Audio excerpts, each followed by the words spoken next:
এই এদিকে আসো, দেখো তো তরমুজটা কেমন হয়েছে। তরমুজ দেখতে তো ভালো, আমার মনে হয় যে লাল হবে না। আরে না, লাল হবে, আমি দেখা শুনে নিয়ে আসছি। হালকা লাল আর সাদা হবে। আরে না, লাল হবে শিওর। আচ্ছা ঠিক আছে, যাও বাজি করো। আচ্ছা ধরো। আমার কথা যদি শিওর হয় তাহলে তোমাকে 500 টাকা দেবো। আচ্ছা বাজি ধরো। যদি লাল হয় আমি 500 টাকা দিবা, আর যদি একটু হালকা সাদা একটু হালকা লাল হয় তাহলে তুমি আমার 500 টাকা দিবা।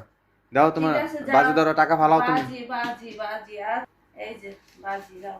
এই ফালাও। নাও 500 টাকা। যাও। ধরো আমিও এটা পাঁচশো যদি টাকা দিলাম। যদি পুরাটা লাল হয় তাহলে তুমি 1000 টাকা নিয়ে যাবা। আচ্ছা ঠিক আছে, আর আর যদি যদি না হয় সেটা তুমি ওটা পেয়ে যাবে। আমি পাই যাবো, ঠিক আছে। তাহলে কাটো দেখি। বিসমিল্লাহ, আল্লাহ ভরসা। এই দেখো। বলছি তা আমারটা তো রাইট। জি না গো, এটা আমারটাই রাইট, দেখছো? অনেক লাল টকটকা। তোমার কি চোখ নেই? চশমা পরো, চশমা পরো। দেখতে পেয়েছো এবার? ভালো করে দেখো। এটা আয়ামের আয়ামের আয়ামের। এটা আর আমি আমার হেরে আমার গেলাম। হয়ে গেছে। যাও। তোমারটাই রাইট। আল্লাহ